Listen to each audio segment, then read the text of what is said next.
Well, hello there, Apple Buddies. This is your Apple Buddy Written Ralph talking to you straight from our show here, The Written Writ, a show where you and you get creative, have fun, and geek out. And of course, today we got a plethora. No, actually, we got two people here.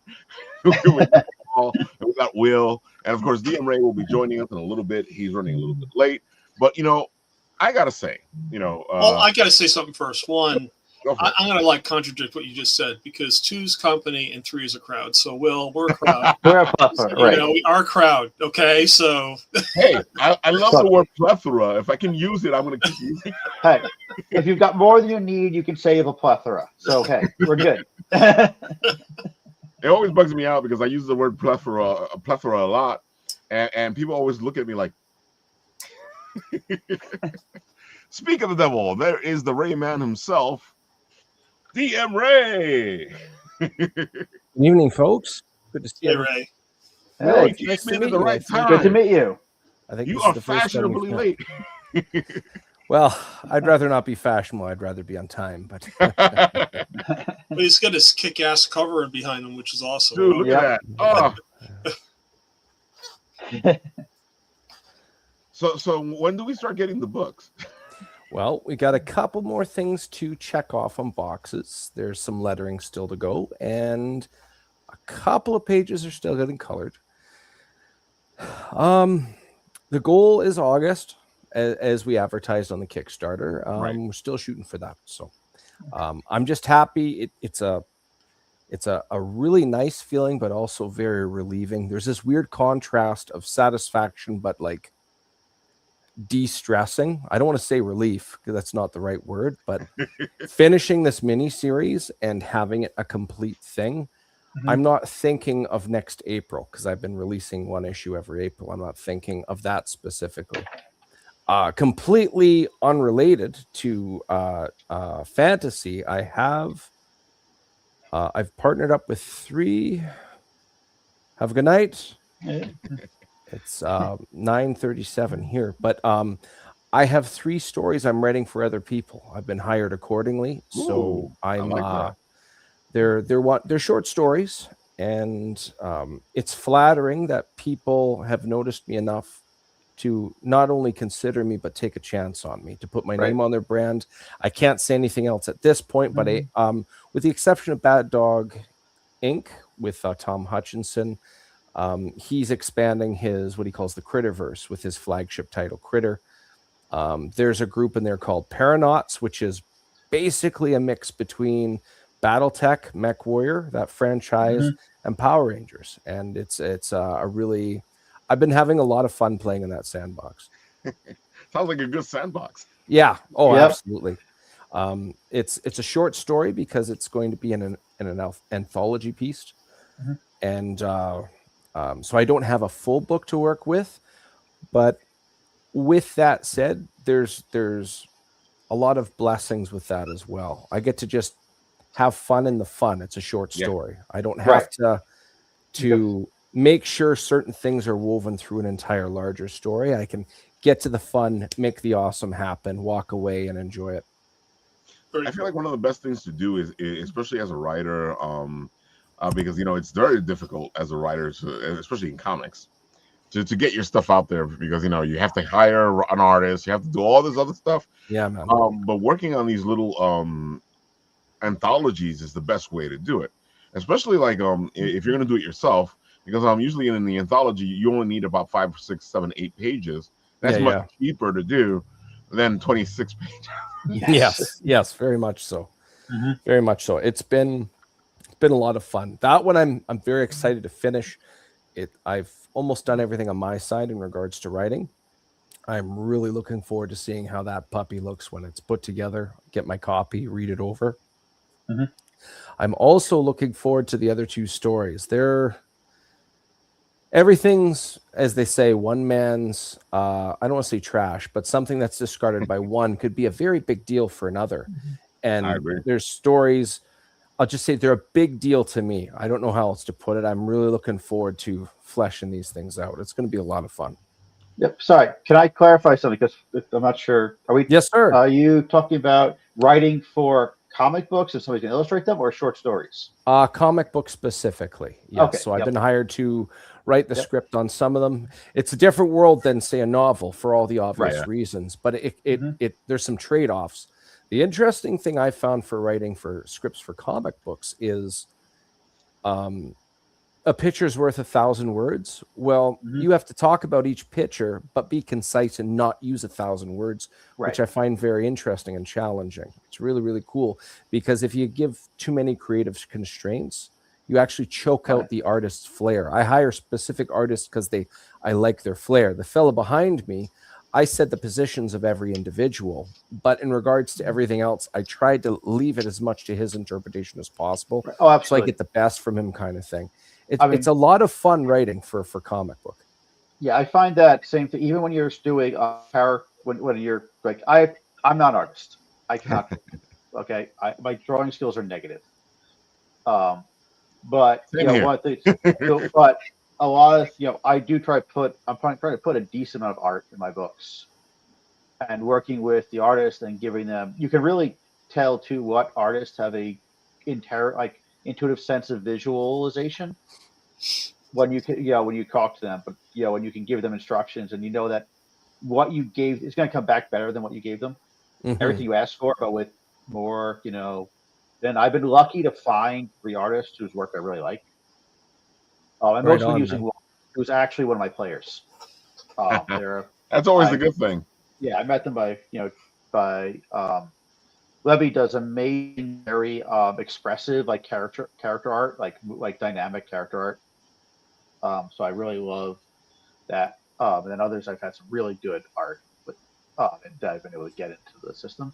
But yeah, it's a lot. It goes a lot of back and forth to get it right, to do it right, and get across. Yeah, I really hate arguing with the artist, and it's really bad when my wife starts saying, "We stop fighting with yourself." So it's just like, oh my god, I can respect that.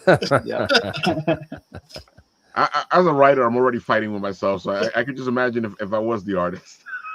that fight would be vicious.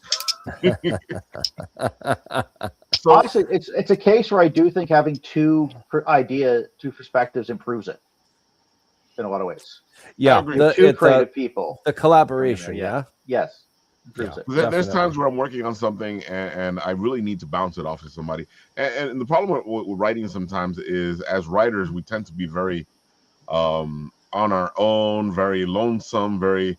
And even when we have a chance to talk to other writers about what we're doing, we're always like, "Are you going to steal what I'm having?" Well, that is one of the advantages of writing role-playing books, because inherently it's a social activity, and the actually playing it with people is so insanely important. Oh, it is to get it right. But it also is great for creativity, because things come up all the time that you never thought of. And it's funny because, and I say this all the time on the show, I wouldn't be the writer I am today if it wasn't for roleplay, for D&D, for Vampire the Masquerade, because it brought out a level of creativity that I wasn't able to do without the roleplay. Right. So I completely agree with you. One thing I found personally in regards to that very dynamic you're talking about, I think specifically it's cool to flesh out a character and how they interact with the world. Yeah. But role playing for me allowed me to get that synergy between characters, that glue, to make it feel more natural as they interact with each other and their surroundings. That was the big one for me in role playing.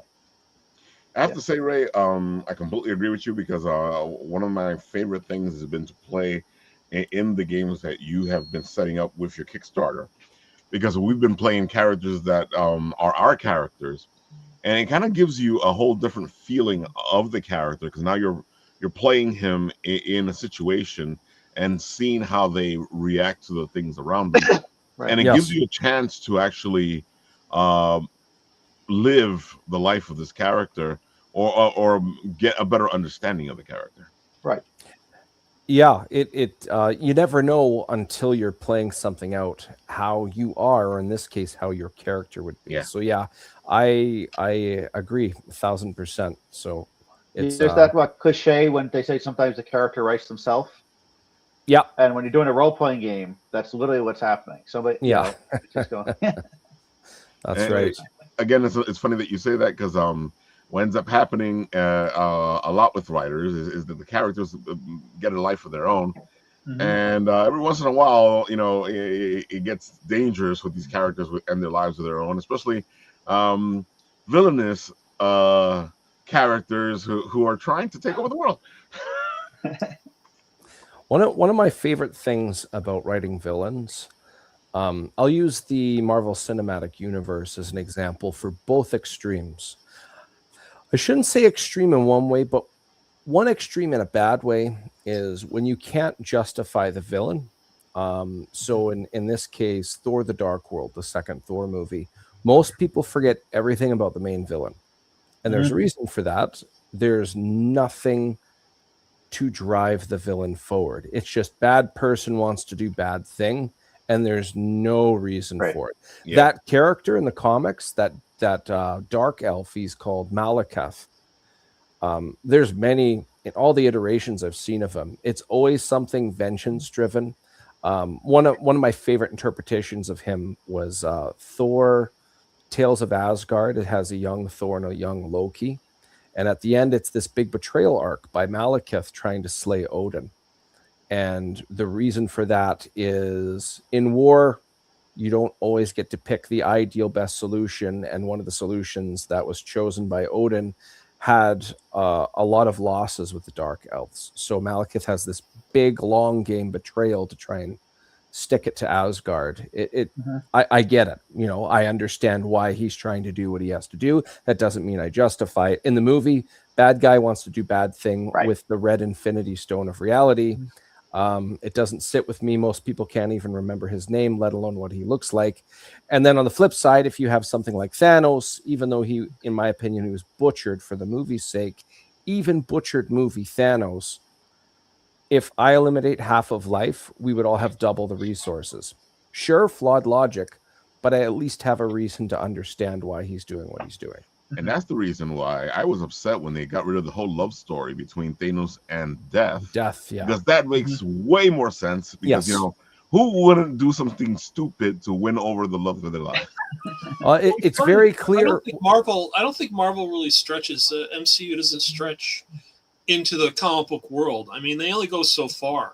Like to personify death in MCU would go against them because it doesn't fit into the reality. I mean, they're always like trying to defend the sacred timeline, and they're always trying to do things that, like, wait a minute, this is not real, guys. I mean, this is like fantasy. You do whatever you want, things can blow up. What's the problem? So it's just like, you say that, Paul, but then they personified death. Yes, with in Agatha all along. Yeah. That's another good example. And I was sitting there going, why didn't you do this before? I look like I think at one point in the Marvel movies they had the intention of trying to make a cohesive, like, single universe, like some of the Marvel spin-off universes, where they had a cohesive, even almost theme in the universe. They wanted something like that with the movies, and then they get after Avengers, they gave up on that. And you can really see it. Yeah, you can really see it. You can really see that they stopped trying to keep things cohesive. I wish you could argue with you, Will. The main reason for that, if Disney bought Marvel in 2012, at that point, the MCU was 4 years into the game, and they already had plotted out roughly what the first three phases were going to be, finishing off with Avengers Endgame. Disney, who Endgame finished in 2019, but in 2012, when they bought Marvel in its entirety, well, they already have this plotted out. If it isn't broken, don't fix it. But once the Endgame is done, we want to try something different. And it just didn't work out for them. That's just the nicest way to put it. Regardless of people's opinions, it obviously on paper was just not a smart move. It looks like what they're doing with Avengers Doomsday is trying to swing back to pre-Endgame as opposed to post-Endgame. But Fantastic Four was great. I love that movie. It's a great movie. That's leading towards Doomsday. Yeah, I love Fantastic Four. Yeah, Fantastic Four was great. I mean, it's like old school FF, It felt like Jack Kirby, Stan Lee era Fantastic Four. Johnny and Ben like having like the antics going on. It was awesome. Yeah. It was great. I think the best thing they did was put it in the 60s because I feel like one of the problems that Fantastic Four has always had was they kept trying to modernize it instead of just like tell the story. Yeah. Right. Yeah, and it's funny you mentioned that because when I watch it, yeah, that Kirby-esque, the 60s feel. Another way of saying it is, I say to my friends, well, if you kind of feel like you have superhero fatigue, this is the same thing, but it's with the Jetsons. That's basically it. And they're like, Jetsons with superpowers? Okay, I can entertain that. Let's see how this goes. It's fun. It was a fun. Oh, movie. absolutely. Yeah, I enjoyed that completely. So, Will, now that we geeked out a little bit and we brought you into the fold, Wild. why don't you tell the people all the good stuff about what you're doing? Give them the spiel. All right. Tell us where this all came from. All right. So, yeah, just if you haven't seen the bomb, my name is Will Little. And basically, I'm a tabletop gamer. That has been my main hobby since college. So I've been working on that for a long time in multiple ways. The biggest, and I really started seriously looking into doing something substantial, as far as something that actually published something after COVID. Before then, I had played around with some board games, designing, trying to get them published. But during COVID, the biggest after I launched the Game Map, which is a website to help people find gaming events. Because I actually got more into role playing during COVID because I did a ton online, a lot of role playing fun, and got very involved in that. But I was missing in person so bad. And I knew that they were all over the place, but they were just very hard to find. So I went and launched the Game Map, which is basically a nonprofit. I never intended to really make money off that. But it got me back involved in the scene, I guess, or got me involved with the conventions again, got everybody. And last year, after I thought about and really wanted to do this for many years, I decided it's time to actually go publish books, actually put out a game. And so I started working on Glorious Fate. Now, the actual writing period for the Glorious Fate was actually very short. I started in September I put out the first draft in September last year, and officially published it 2 months ago. So because what it is really is distillation and of stuff I've been working on for forever. And then with that, I'm putting out settings and world books in which to use these very rules-light narrative role-playing game rules to have fun in these world books. With settings, examples, a lot of information on there. We just pulled up the YouTube. I've started putting out some very short YouTube videos about how to use the game roleplay. Put them out there because the biggest thing that I don't know if any of you ever played Fate or heard of the game Fate. I don't think we have. It's an extremely unusual role-playing game as far as especially if you come from Dungeons & Dragons, which approaches from a very narrative, word-based direction. The most important thing on this character sheet are the words that I'm writing in the example right now. And I took that further. My biggest change is I actually wanted to go and cut out everything that I found was ever getting in the way during a game. Right. And distill without losing the essence or the game flow. But I just wrote 2 words on that character sheet, and I am more than halfway done with my character. As far as finding right on. So this is like an example here. So I'm writing. Okay, I want a character for my setting, Criminal Spirits. It's about speakeasies and magic and supernatural creatures. He's a haunted bartender. That's and that actually covers a lot in the game because the game is very word based. There's no separate skills. There's no skill checks. There's no stat. There's only The only stats are approaches about how you do things, not what you're doing.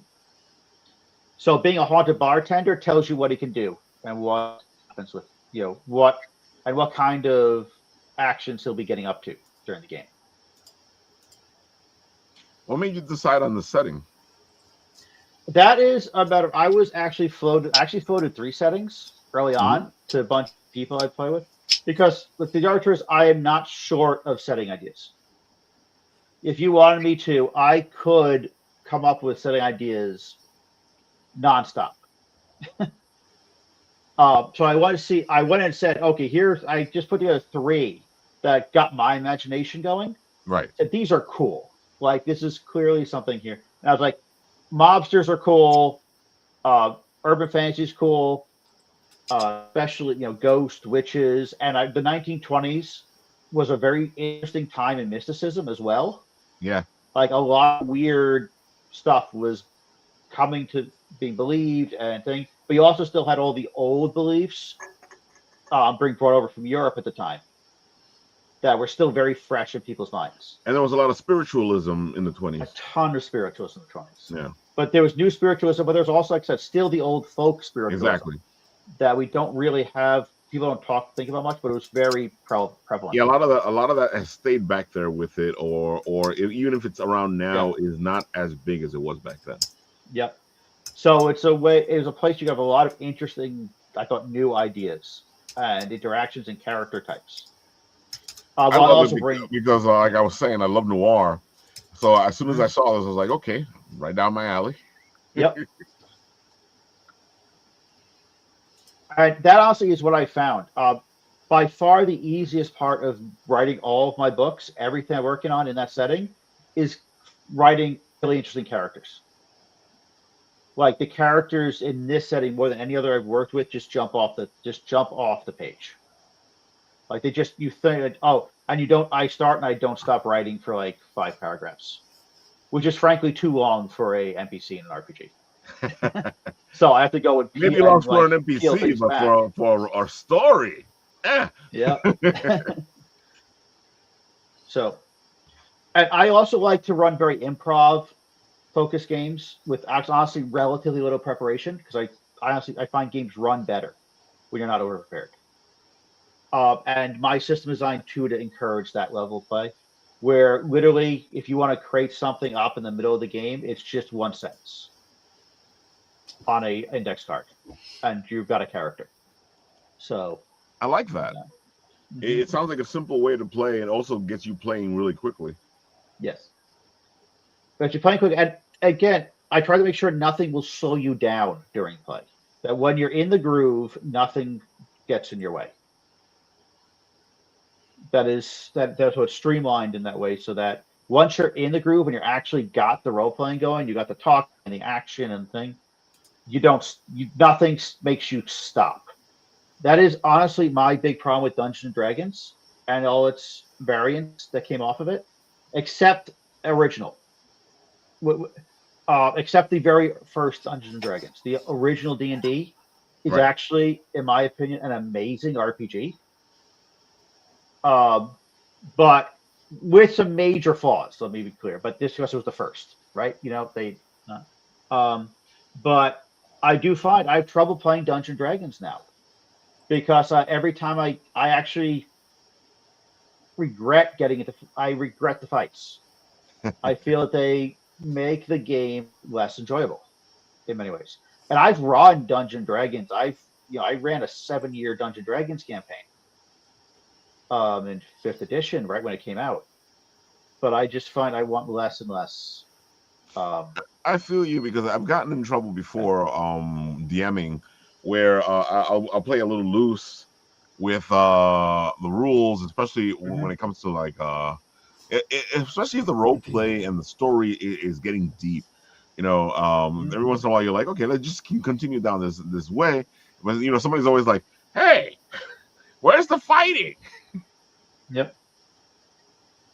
Well, one of the things that crystallized in my head was a game called Masks. I don't know if any of you ever heard of Masks either.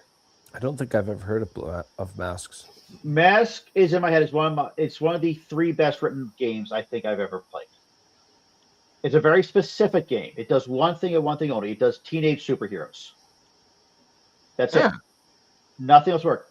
But Mask also, some of the best fights I've ever been in Masks, I've ever played an RPG were in Masks.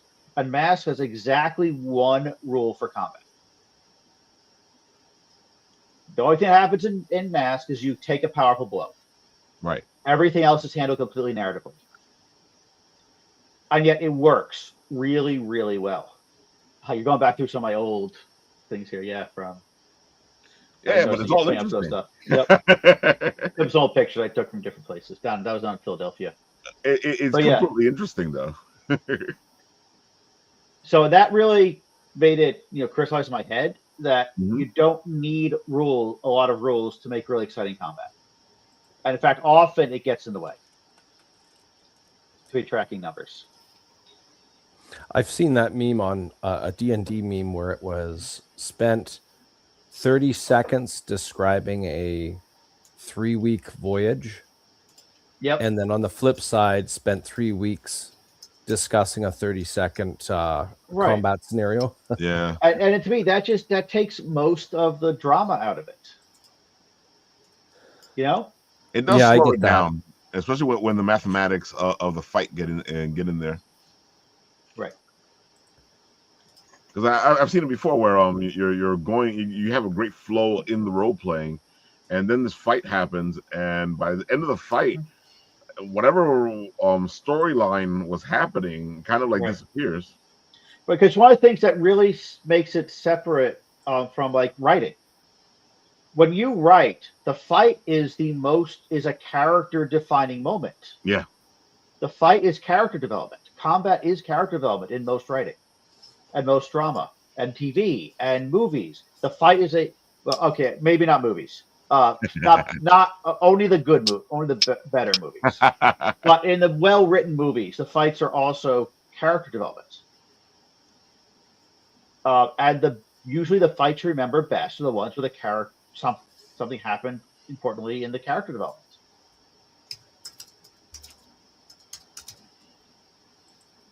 And Dungeons and Dragons, especially after like early editions, forgot that they treated combat as a board game. Yeah. Because they try to make it better and better and better, and it turns it more and more into a board game. Mm-hmm. Yeah, I know.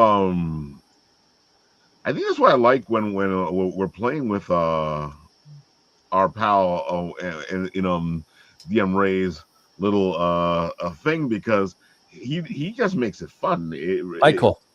Michael. Yes, Michael fun. Towson. Yeah. What game are you playing? Well, usually we play one shots with him. He usually uses whatever the most current D&D edition there is. So right now he's using 2024. Right. Any DM, you need the balance. You need the narrative balance. You need the combat balance. You have to understand, even in combat, not even just balance of combat, but balance of when to force an end of combat. Yes. Great example of that is if you and a buddy are engaging in a dozen goblins and 3 of them are left, they're obviously cowards. They're obviously going to run. You don't need to fight that one out to the death. Those type of things. I have strong opinions, and if you're willing to do it, I can easily talk 5 or 50 minutes about this. I hear you. But just to finish what I was saying with Mike Towson, he has a really good balance that works to complement D&D system, which come for a one shot. It's a great end product. It's a good time. Yep. So first of all, the original Dungeons & Dragons had morale rules.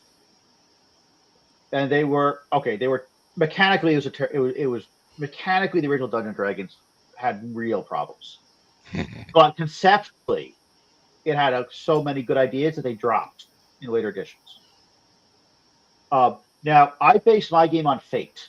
And one of the things that is that made Fate really great for telling stories is the concept of the concession. it is not expected a fight and fate goes to the death. Eventually, people in the fight should start conceding. Right. And basically, it's a negotiation about what happens at the end of the fight, based on how badly or well things are going for different characters. And I use this all the time. It's a great effect thing, especially for time-limited one-shots. But it also, everybody enjoys it because it gives all the players a hand in crafting the story again. They don't feel like you're taking control from them. They feel like you're giving control to them. And it improves, but you're improving the pacing for everybody. Because also, if they're bored, they're more likely to be willing to concede or accept a concession from an opponent.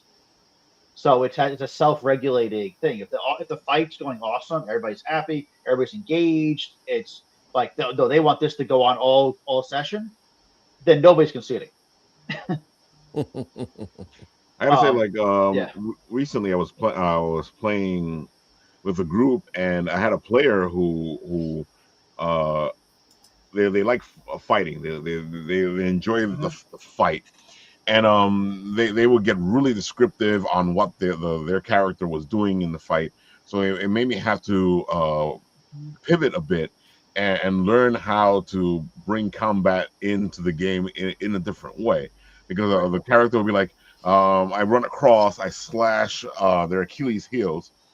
Now, the game itself, D&D doesn't account for these types of injuries. So now as a DM, you got to figure out how you're going to account for this. And it makes it more dramatic now, because now this villain has to keep in mind that he has this injury and fight in a different way. Yep. And I feel like it actually brought more to the game because of it. And a lot of indie role-playing games have that kind of thing built into them. The one I base mine off, Fate does. It has exceptionally a lot of my favorite games all have that kind of stuff built into them. And it really does. I like where you're coming across, and it looks like you're in the right place, because I know Daggerfall is more about the role playing. Daggerfall is very interesting, actually. I got to play it with actually some of the Daggerfall development team, not the writers, but some of the developer team on there. And I was very impressed. I was very impressed, and their biggest departure is their initiative system, which ran very well with a good GM.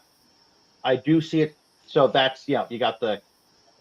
It puts a lot of burden on the GM, but works very well when you. I don't know if you played it yet. Have you played the Daggerfall initiative? I've read a lot about it. I haven't had a chance to play it yet. The thing that really makes it different is you don't know when turns will end. You don't know when the players will lose control and the game master is going to have the enemies go. It's randomly determined, so it makes for a very different experience. You can't strategize the way you can strategize, but you can't be sure if you even get how you get to go. But it does require the game master to manage the table effectively. That when I was reading the rules and reading that came across really well. The DM has to stay on top of the game. Well, half of game master running a game is managing the players. Yeah, it's the biggest skill probably in running a game.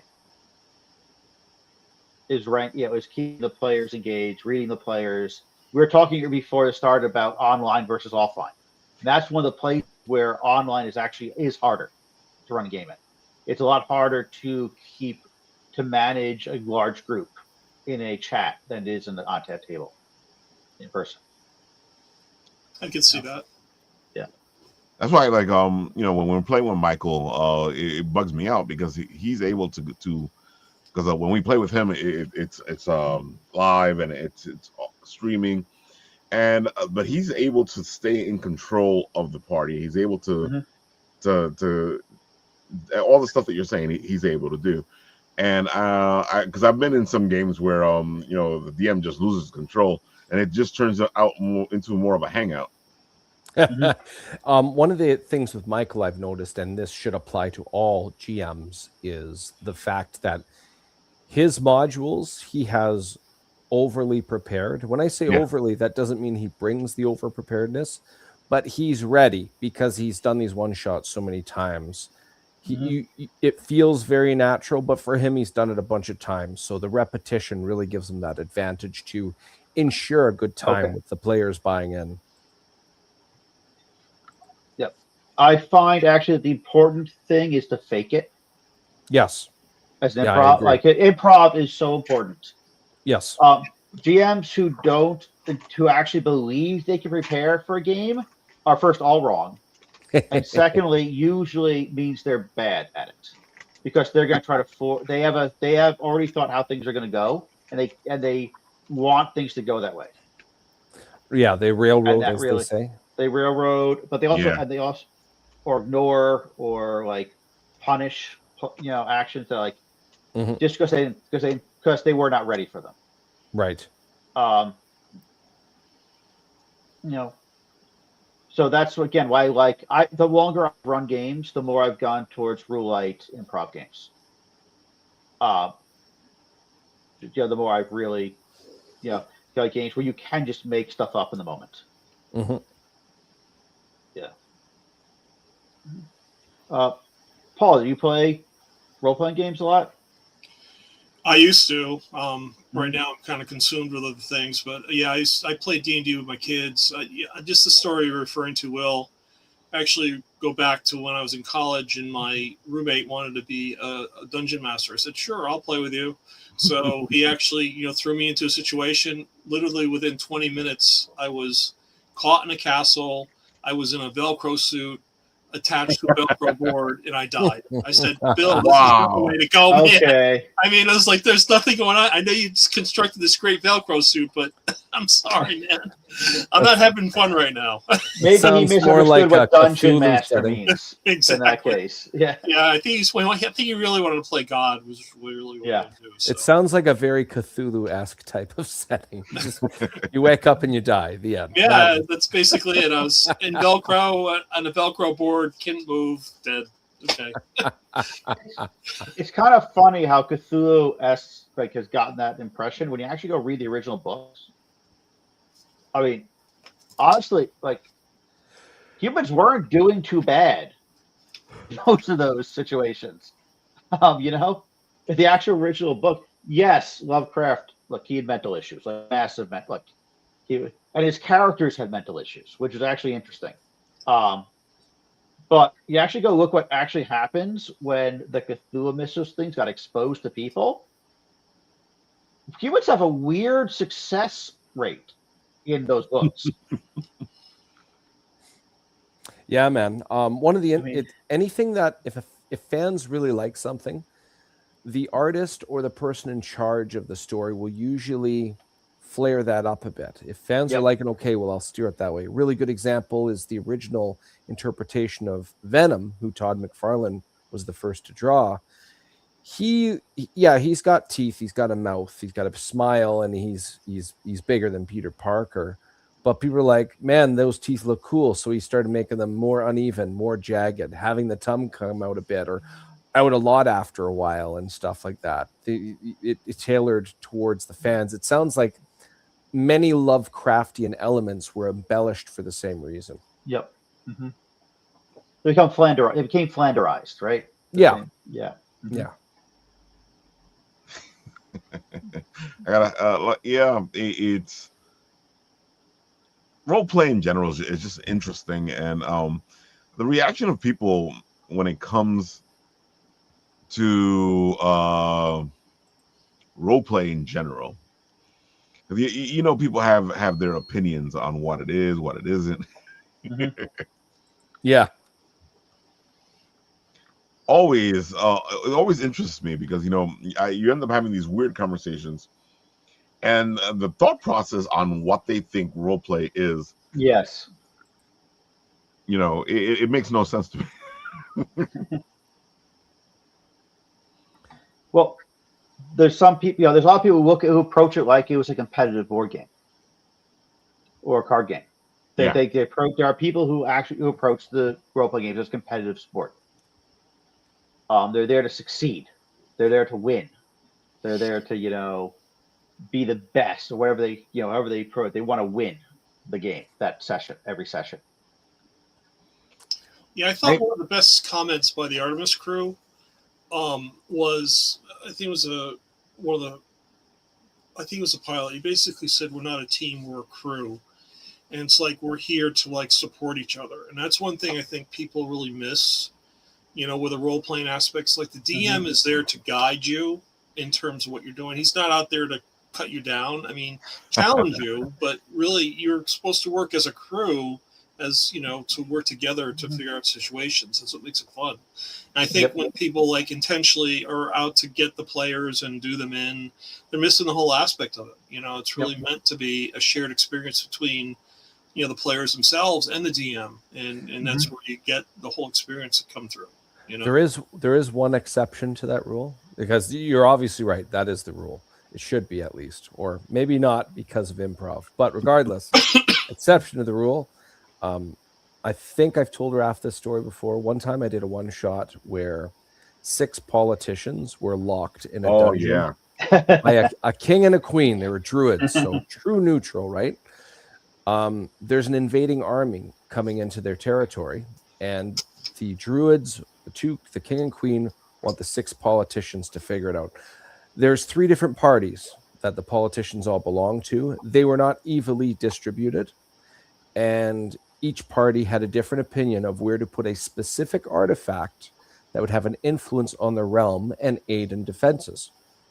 What each politician didn't know is every one of them was a warlock, and everyone had a different patron, and they all had different goals that they had to do before they figured out where they were going to put this artifact. They couldn't leave. The king and queen wouldn't let them leave. They're powerful druids, so their entrance was sealed off. They couldn't get out. And one guy was looking for a vampire, was told one of the other 5 politicians was a vampire. One guy was actually working for the invading country. So by any means necessary, try and get the artifact put in a specific area where it would be utilized the least and the weakest advantage. And there was the weirdest thing about it, everybody mistrust each other, even on allied political parties.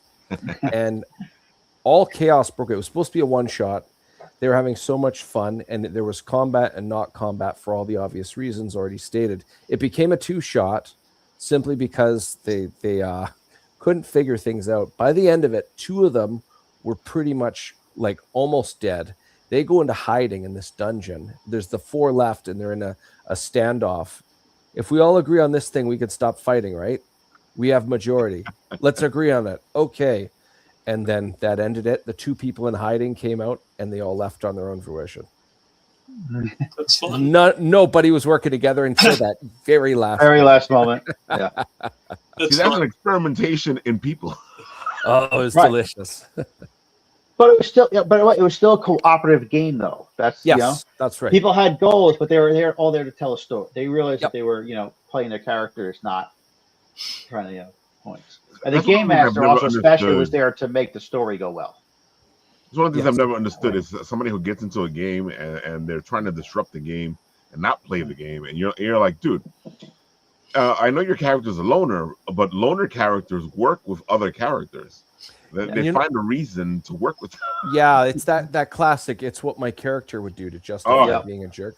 I've just recently I've been able to put that into words better because everybody understands that, but it's not really. It's when an individual hides behind a virtue to justify being a jerk. That's what it is. They hide behind, well, I'm doing a good thing, right? So now it's okay. Yeah, no, that's not how this goes. Yep. You can't hide behind that virtue to make this game more difficult. Let's play. You could get something out of this to make your character participate. Just work with something. It's got to be something. Let's see some fun here.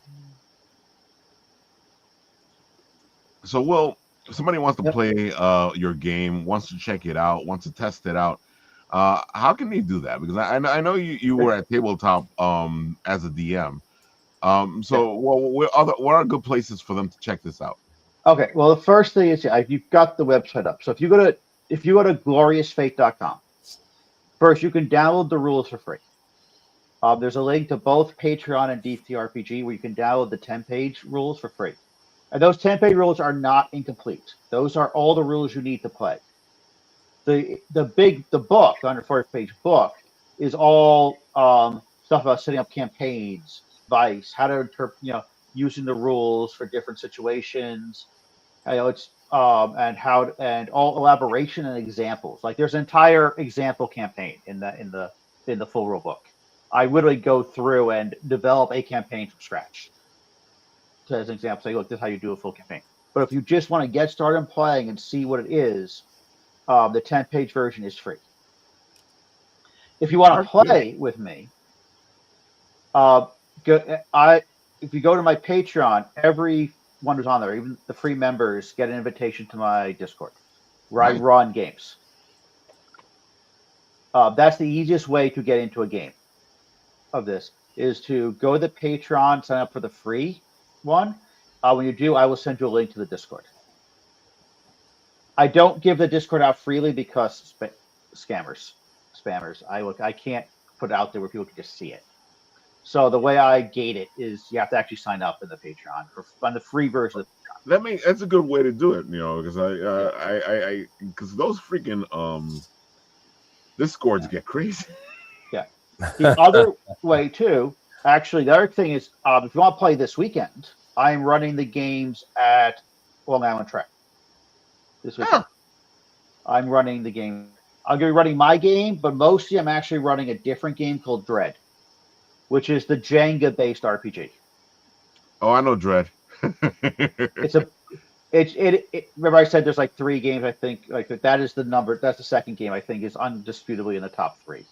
Dude, that game is crazy. It's great. It's the perfect marriage of like theme and mechanics. Dude, I've watched people play it, and it's just crazy. Yep.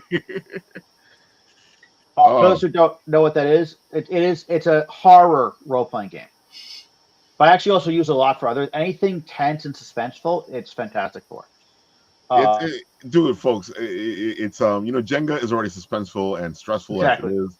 Can you imagine having to play Jenga and role play at the same time? Yeah, and if you knock over the Jenga, your character is dead. Yes.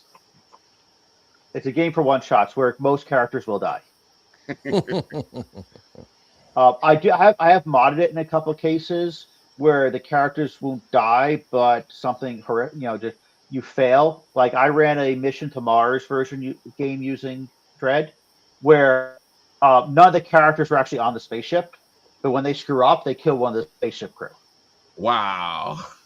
Their character doesn't die. At least you know that going in. I mean, it's like a surprise. I mean, there's always that. It's a way to make sure people don't feel they get the first person that died doesn't feel left out. Yeah, but at least the mortality rate is like 100%. It's like it's actually most games of Dread don't have with everybody dead. There's usually a final girl, a final the last survivor of the horror movie gets 1 or 2 get out, but it's dead. That's the way it's intended. It's great, folks. Play it, folks. Play it. I'm telling you, play it. But yes, the way that the effect that Jenga has on the actual experience of playing the game is huge. Yeah, like I said, man, Jenga stresses you out as it is. Mm-hmm.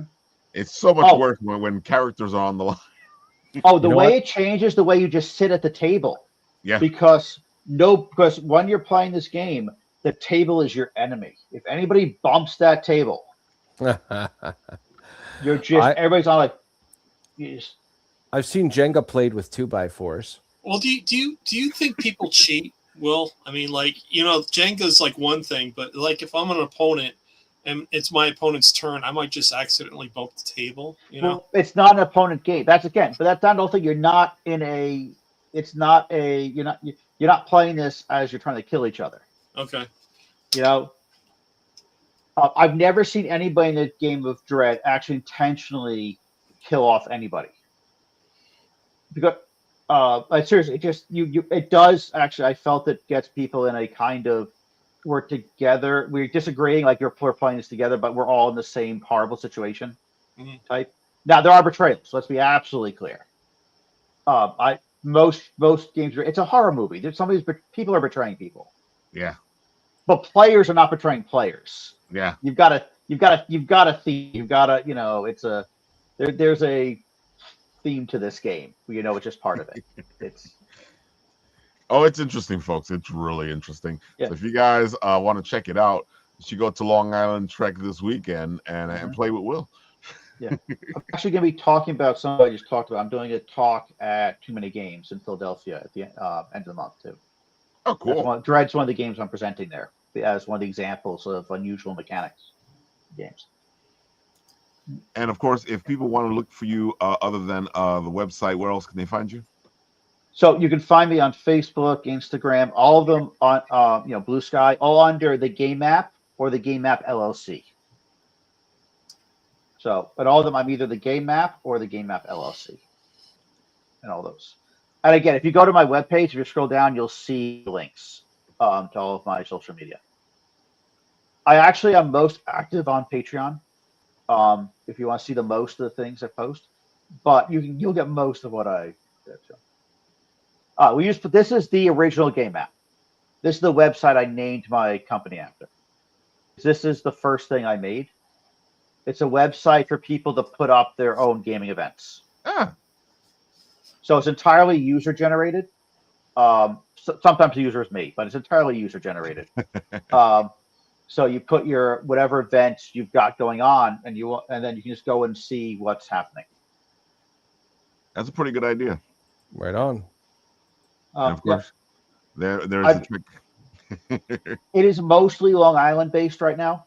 I've tried, and I had temporary success occasionally getting it off the island, like to New Jersey, New York City. But the most consistent users have always been on Long Island. I was very ambitious. If you see, I put it back in the entire U.S. Yeah, I saw the map. Yeah, but in practice, recently it's been Long Island. Most of the users. I'm trying to expand outward, but it's most users are on Long Island. Love it, love it, love it. Great idea. I like the fact that you're constantly thinking and moving forward because, you can't stay still, folks. It's true. Yeah, you can't stay still. You got to move. Having fun is in the moving. Oh, when definitely. you stop, it's such a cliche, a corny cliche, but it's not the destination, it's the journey. When you finish the destination, you stop moving. It's the movement that's the fun part. Yep. Sometimes it's like a carnival, and it's just as scary as it is exciting, but it's still exciting. Yep. Yep. When you're done, you get that moment of yes. Yep. Then you need to keep. Then you need to move again. Yeah. Then it's time to move again. Yep. Very much so. Take the moment to appreciate it, or the week, or whatever. But you want to keep moving. Speaking of time, Paul, why don't you tell the people who you are, all the good stuff. Awesome. So Time Enforcers episode 2 is coming out as a comic book to start. We have a pre-launch for a Kickstarter going on right now.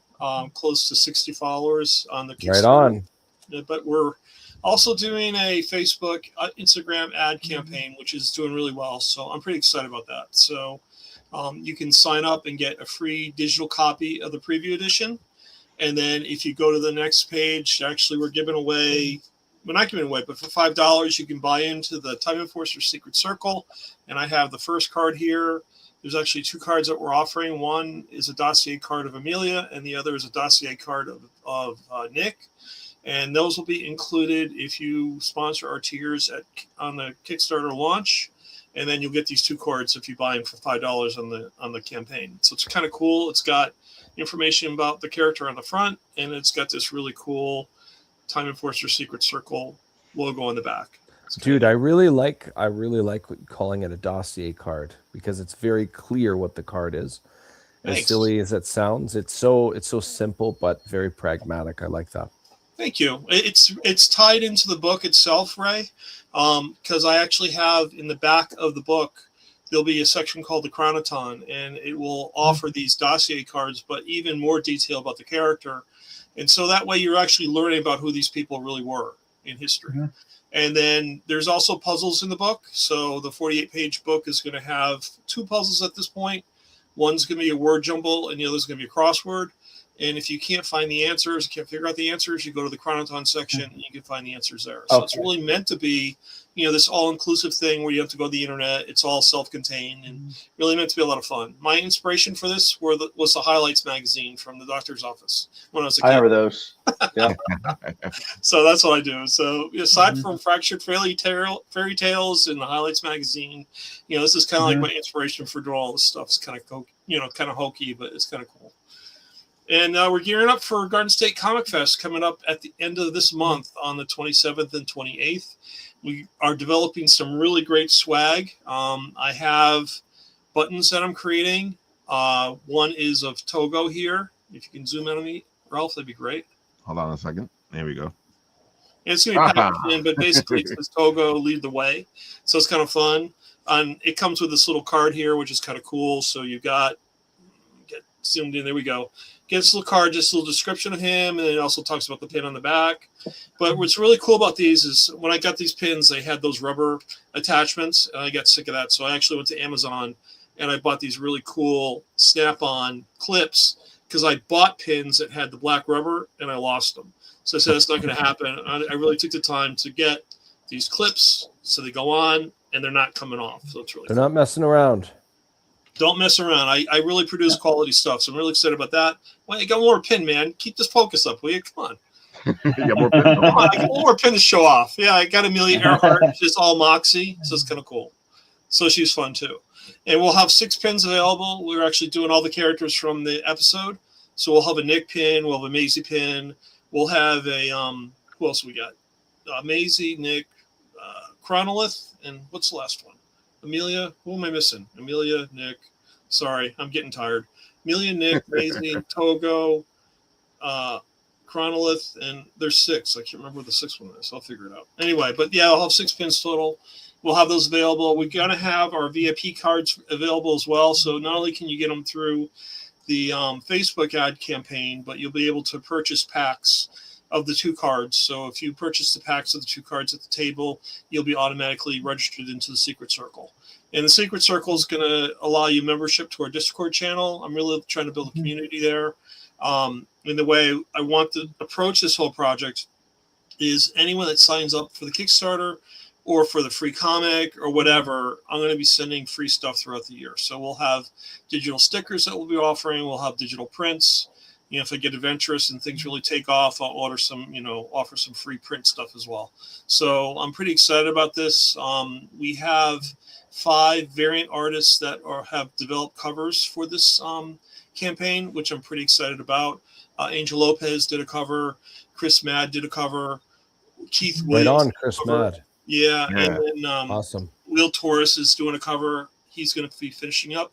And Angel Conception III did a cover. And they're all different. They're all fantastic. I'm really happy to offer this. So not only can you get individual variants, but I'll be offering like a mix and match, or if you want to get all 5, you can get all 5. And so so I'm starting to work out the tiers now for the campaign and, get it so where people can buy in. You'll have an opportunity just to get the digital comic. It'll be 48 pages, but that's for like $10. But then I'll be offering a sheet of vinyl stickers, and that'll be a $15 tier. And then everything above that is all physical merchandise. So our $20 tier will be the digital comic, the vinyl stickers, and a hard copy of the comic book itself. So I'm trying to add as much value as I can to this, get people involved, get them to like it. Because, this is just episode 2. I have episode 3 scripted out. I know exactly where I'm going to go with this, and I'm going to start working on episode 4 soon as well. So this is an ongoing adventure.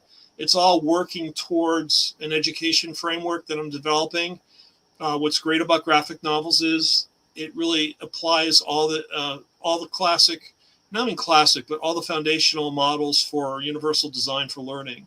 So graphic novels are great for readers of all levels, and that's really what I'm looking to do is include this as one aspect of this education framework that I'm building called History All Around Us. And this will be offered to kids like in 5th to 10th grade, and really trying to build this curriculum so that I can make this, a worthwhile experience for kids who want to learn history in school. So yeah, it's weird how so many people. Well, actually, I said now younger teachers, I think not so much, but I remember you seem to feel that somehow when you get older, you're supposed to stop learning from pictures. Yeah. that somehow they're not a valid way to learn anymore. It's Yep. really is strange like that. Yeah. Nobody, you never stop learning from seeing Nope, you something. don't. It's No, never, yeah.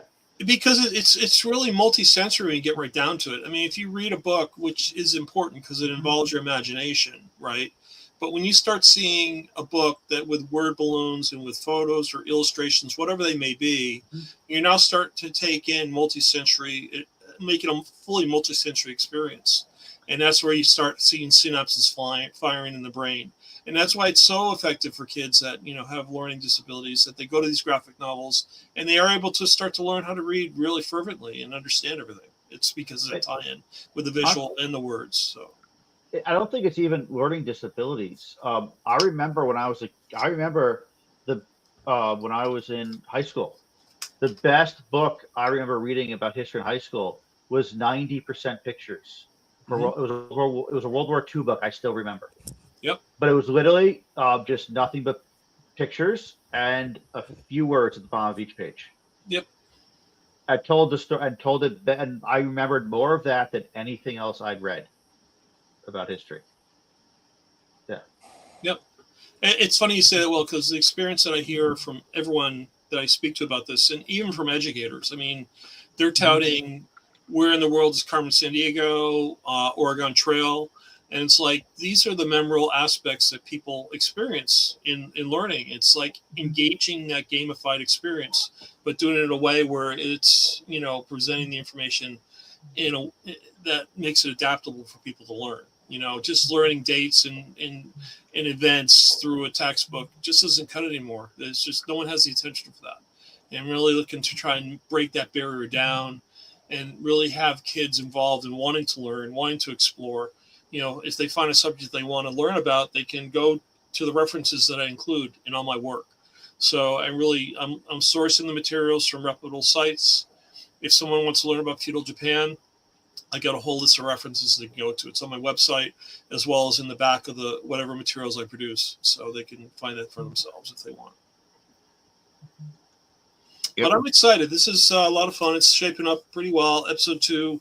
I keep saying this. I only have about 6 more pages done. I've been distracted with the Kickstarter so far, but I've been working out the layouts for the rest of the book so I can get everything done and printed by September, which I know will work out great. We'll be offering a hardcover edition as well.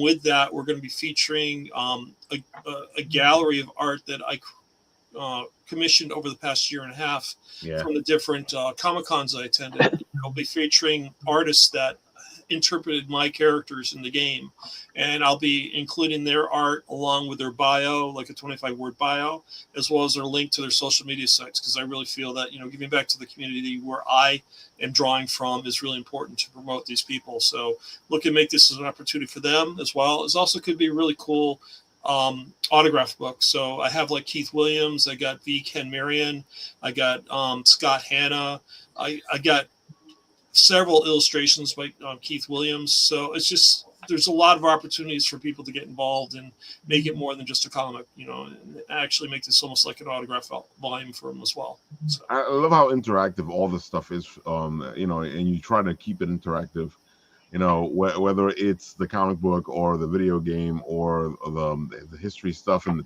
the school, you're constantly trying to keep it in an interactive sort of way. Yeah, it's real important. I mean, I think, you know, they keep talking about screen time, and I keep seeing the screen time for toddlers going up. It's like, good gravy. You know, 3 and 4-year-olds on iPads, and that's their experience.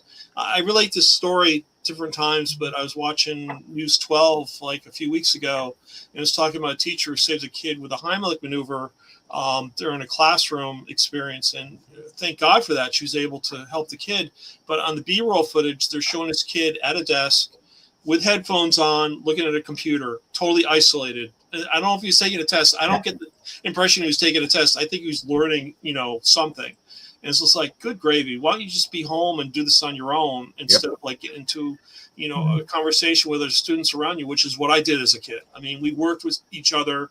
You know, we had our alone time where we had to like focus on things, but even then it was like at a desk writing something down. It wasn't like sitting in a cubicle totally isolated like an isolation tank. You know, it's just, I don't get it. I really don't. It's like we're trying to isolate people and not have this interaction where you can discuss ideas and not want to, I don't know. It really frustrated me. I saw that. Yeah. It's really disheartening. So. Well, it's a tough thing with, there's the balance of, I mean, I got 3 kids of my own, and there are times, man, I could use a break, especially when my oldest one is almost 10. My youngest one is 31 months younger than that. And there was a time when all of them go back 5+ years. It was tough. It's tempting to say, here's the widget. Now I can breathe for a minute. It's understandable how people get themselves into this position. But when you consider it, it's slight, but it's still significant enough to note. Autism jumps if kids are subjected to screens a lot before the age of 2. Yep. If the kid won't stop crying, here's the iPad. Okay, mommy needs a bit of a rest here. It's very tough to avoid that temptation. Yep. But if you got some type of game plan, I mean, 2 doesn't necessarily apply here, but at earlier ages, having something that is engaging, like you're saying, and not just, last year it was a buzzword, brain rot. You don't want to just be feeding them brain rot. So you'd rather give them something that, they're going to absorb this. They might as well rather be repeating this instead of Skibbity Toilet Ohio Riz. Skibbity Toilet. Well, my friends are teachers, and they're like the horror stories, about that stuff. After this Kickstarter, I'll be working on the role-playing game that I've developed for this. So it's going to be a combination Trivia Pursuit, because you need history, right? So you're going to have some Trivia Pursuit. But it's also going to include a role-playing aspect as well, because this is a comic book. So I'm combining the 2 together to make it where kids are not only learning things through the trivia cards, but they'll also be role-playing their way through the game because they have to use their imagination to get out of situations. So, and I really wanted to make this an easy setup, like you're saying, Will. I mean, I played Dungeons & Dragons with my kids, and I got to the point where I just threw the rule book out. I just, sat down with them and got tired of setting things up and just playing with them. And because I had a limited amount of time with them as it was as a parent, and I got 3 boys, and, to sit down for an hour just to prep the game, I said, screw it. I'm just going to get into it. Just do it. And then, I didn't care what the rules were. We were throwing for initiative. I had no clue. We were just rolling dice, and the kids were having a blast rolling the dice. I said, yeah, that's a hit. Go for it. It was fun. No big deal. So it's just, I really want to make this game like really loose in terms of the rules. You don't have to really get stressed about them. Easy to learn, easy to play. So you just get in and play and enjoy it. That's really just going to come. This is my jam. So if you ever want me to play test something or just talk it out with, I'd love to. I'll send it over to you, man. I got the cards set up for the first episode. What I want to do is do the second episode ready to go, and then start doing after school testing with the kids in schools with this. And the role playing game will be great for that. I wanted to do the video game, but I'm kind of stuck in this mire now with the comic book role playing game. I'll get back to developing episode 2 on the iPhone and Android platforms, no problem. It's like 60% there, but I get distracted with this whole other stuff, so it's okay. It's fine. Everything's moving forward. I just keep moving forward. I don't care. It'll get eventually. So we're good. Keep moving forward. Always. Great movie, man. I love it. Love it. And of course, you were talking a little bit about it before. Why don't you give us the whole spiel? What the whole spiel? Well, let's talk about the relevant stuff first, and then I'll talk about the background of this successful campaign. Long story short, we're open for a little bit longer for late pledges. The one in particular, we do have an opening tier where you can buy in and hire professional dungeon master Michael Towson to facilitate a one-shot. You'll play alongside myself and a few others, and there are a couple spots open. So if you're interested in playing D&D, if you've never played D&D before, and this is a great first impression of it. So look for that. We will be playing once we close the late pledges. We'll pick a date and have some fun. Anybody interested in fantasy? This is a 3-issue mini series. You can get all 3 issues Purchase right now with a delivery expected for August, maybe a little bit later. And the core story of this is about, and I've said this lots of times before, if you have friends that you don't get to see as much as you used to in a more youthful era of your life, you probably are going to relate to this. This is an homage. If anybody, that cover right there, that's an homage to the first Final Fantasy in regards to the battle sequence. But if you have friends that you miss that you don't get to see as much as you used to, this book is an homage to that level of camaraderie through the theme of fantasy told through the medium of a comic book. That one is a metal foil cover of Dunanini walking away from some fire. The whole plot, the premise is 4 friends that meet for the first time in a long time in their hometown, and they are inclined to believe after certain series of events that a local drug issue has some type of say in the beginnings of a failed undead outbreak. So all 3 issues take place in one night. It is about them pulling on some threads and following some leads, and maybe having to do a lot of chewing depending on how much they consider themselves biting off here. Raph, could you play the trailer at the top? Sure.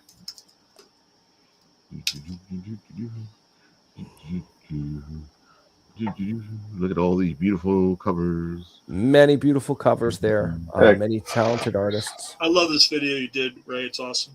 Thanks. Thank you. Cable Foster and Michael Towson voiced the characters in this trailer.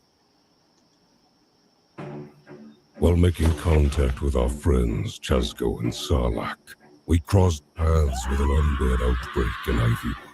This led us down a rabbit hole involving a local drug called Weave. Bandits kidnapped citizens in an ominous book which I was able to gather critical information from. Time was not on our side, and we were not the most qualified to address this urgency. We need to blow up the distillery. Can't hold this spell much longer! The necromancer is mine. I am your beacon!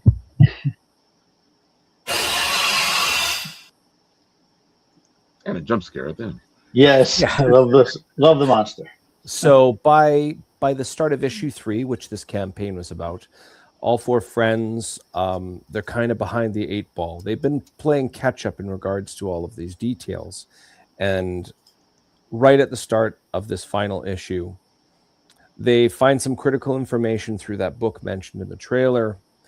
Basically, there's a curse that's going to be set on their hometown by sunrise. They have a handful of hours left. They don't even have enough time to go and get help or support. These are not the toughest individuals in the realm, and they are definitely out of their league. But they're in a scenario, if they do nothing, they'll never be able to look at themselves in the mirror again. So this boils down to, are these fellas, are they too exhausted by the end of this night? Are they lucky enough to pull off a win? This is a matter of just seeing where the chips lie and where the dust settles by the time we're done with this. Love it, love it, love it. Folks, if you like your D&D, this is right up your alley. Yep. How'd you get inspired to start the story? This is based off of the first homebrew campaign I ever ran over 15 years ago. The main difference is I took out the characters that the players are playing as, and I injected in my own. Okay. Cool. Yep. I love that. You know, it's great to see, like, you know, because what ends up happening is you go live through this stuff and you never see it again. But it's great. Like, you've been seeing it more often now, where either people make video games or they make comic books, and these campaigns get a second life. Yes. Yeah, well, because you put so much creativity into it already. Yeah. You know, it's so much. There's so much creativity put into these, you know, over the course of months or years sometimes on these campaigns. Yeah. One of the best things about writing this story after the fact, for me, although it's a pseudo history, a fake history, it still happened like it was history, so I could just state the facts, quote unquote. It was just something that happened. Here's what happened. The new characters brought in different dynamics, of course, But it was I was surprised how well they gelled together, how well they synergized, how well they rubbed each other the wrong way in certain cases, and how well they interacted with their environment.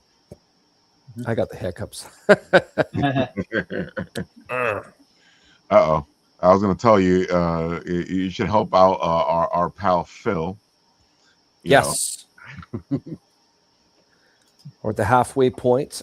This is my publisher. Shout out to Philbo Publishing. Papa, if you like stories like Nobody with Bob Odenkirk, if you like stories like A History of Violence, and if you like stories like Gran Torino, take all of those 3 films with a twist that is not revealed yet. This is basically an old man versus the mafia. What else can you ask for? Like that, that's it in a nutshell. It's a good time. I've read the script to all 5 issues. I've read the first issue. This is issue 1 and 2. I guarantee you, if you're looking for something different, this is going to scratch that itch. And it's Father's Day right there around the corner. This is a perfect Father's Day gift. Yes, it's a great script, and I tell you, the artwork's amazing. And the other thing is, the story's just phenomenal. I mean, Phil did a great job with this. I've only read issue 1. I can't wait for issue 2. It's really cool. I'm actually in the same position. I met him at Bethpage Library, so I've right on. Issue. Phil's a great guy. Yeah. The ending is it's a good springboard for the last 4 issues. In fact, you reminded me that I need to reach out to him. I was talking about some stuff, and I need to get back in touch with him. Oh yeah, do that. He's a great guy. And folks, come on, this is a perfect Father's Day gift. Yes, pick it up. It's a great story. Both Ray and I have read the whole thing, and I have to say, this is a heartwarming tale of family, a relationship between a father and a son, and a lot of beautiful surprises. If you like Silver Age comics, this will be right up your alley. Yep. There's much to discuss after you're finished reading that first issue. Much to discuss. We are not going to spoil it, but I guarantee you're going to want to buy into this fun. As already stated, Father's Day is coming up. The reason that is so important here is this book is a tribute to Phil's late father. Phil wrote this story while his father was still alive. He speaks very highly of his father. He doesn't think his father's perfect, but in regards to being a father, paying the bills, doing the work that needed to get done for a family, he very much respected him for that. So his goal was to originally finish this for his father to read the end product instead of just the script. That unfortunately didn't work out the way he wanted, but he still wants to finish the course, get this done.